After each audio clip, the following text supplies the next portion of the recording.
Tapi respon para sahabat sepertinya diabaikan. Saya jawabnya ya apa adanya lah. Mereka jalani aja. Ya.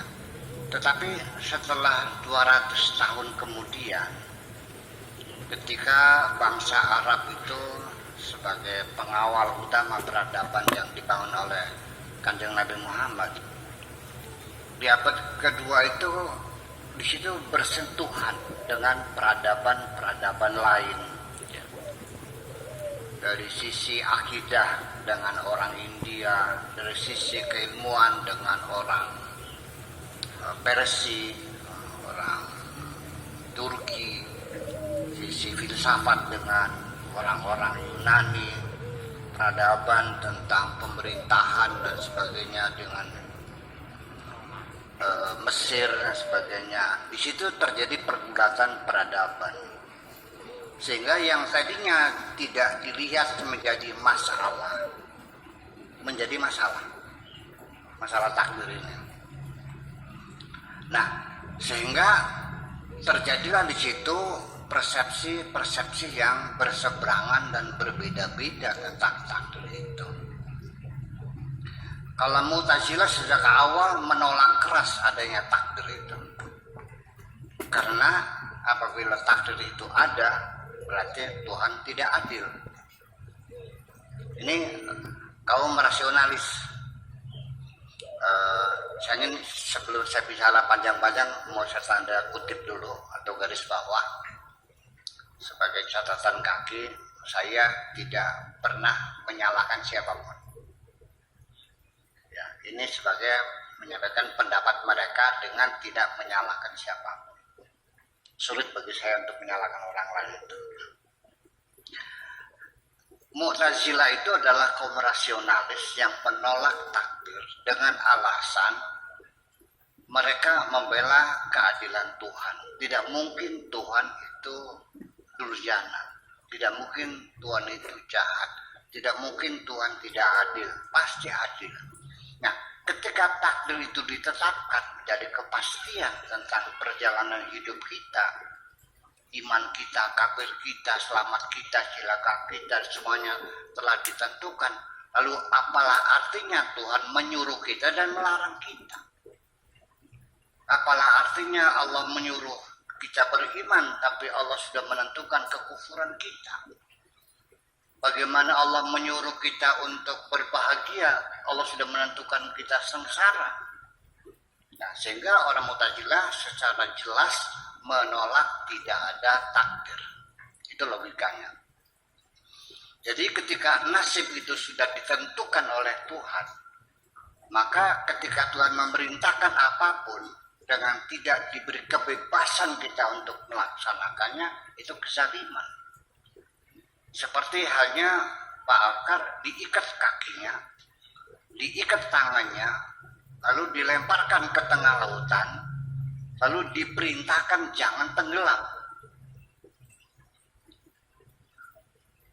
Jadi, apalah artinya perintah atau larangan jangan tenggelam ketika tangan dan kaki diikat? Jadi supaya Allah itu adil di hati kita, ya Allah harus memberikan kebebasan manusia untuk memilih. Namanya hurriyatul ikhtiyar, atau dengan istilah self determination. Hurriyatul ikhtiyar, kebebasan memilih. Sehingga ketika Allah menyuruh, ketika orang itu sedang melaksanakan, wajar mendapat dosa. Ketika Allah melarang, lalu dia melanggar, wajar dia mendapat dosa. Ketika Allah melarang, dia tinggalkan, wajar dapat pahala, karena ada kebebasan di situ. Begitulah kira-kira. Sekelompok lagi menerima seutuhnya, bahkan sampai apapun yang kita gerakkan itu langsung diciptakan oleh Allah. Dalilnya ada. Di samping dalil daun kering pun tidak akan jatuh ke bumi tanpa izin Allah. Gerak hati kita, gerakan kita, denyut nadi kita, itu semuanya dicipta oleh Allah. Wallahu khalaqakum wa ma taf'alun. Itu golongan Jabariyah ada. Dalilnya penuh sekali. wa ma yasha'una illa ayyasha Allah, sampai berkehendak pun kita itu berkehendak karena digerakkan oleh Allah untuk berkehendak. Itu dalilnya juga ada, Mu'tazilah juga ada dalilnya. Nah, Ahlussunnah wal Jamaah gimana? Teorinya supaya netral gitu. Nanti ada teori, ada qada mubram, ada qada ghairu mubram. Nah, ketika ada qada mubram ghairu mubram, jadi ada yang pasti tidak bisa direvisi, dan ada yang pasti tapi bisa direvisi. Nah, ini nanti bagi selera saya melihatnya. Jadi orang kalau dalam berbisnisnya itu selalu sukses, dia mungkin jadi Mu'tazilah. Kalau bisnisnya banyak suksesnya, jarang gagalnya, mungkin jadi Muhammadiyah. Kalau yang 50-50, separuh gagal separuh berhasil, mungkin jadi NU. Berselera, ideologi berselera seperti itu.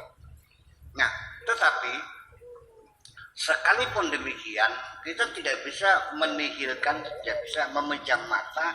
Ini teks-teks agamanya ada.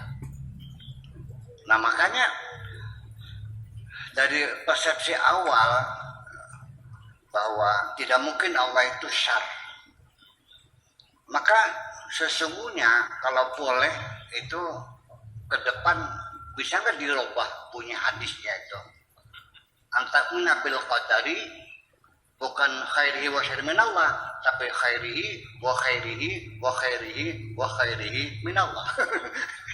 Jangan ada wa syarrihinya lagi kan. Setuju nggak kira-kira begitu? Ya. Oke. Kalau itu nggak bisa, begini jadi persoalannya. Ini hadis yang berbunyi khairi wa syarri ini itu bukan dengan bahasa hakikat, tapi bahasa syariat. Artinya menurut persepsi manusia. Baiknya menurut persepsi manusia, buruknya melalui persepsi manusia. Kalau dengan bahasa hakikat, ya tidak ada wa syarri itu, semuanya wa khairi semuanya. Jadi ketika orang itu punya persepsi seperti itu, Tuhan takdirnya ada baik ada buruk, itu menurut persepsi kita.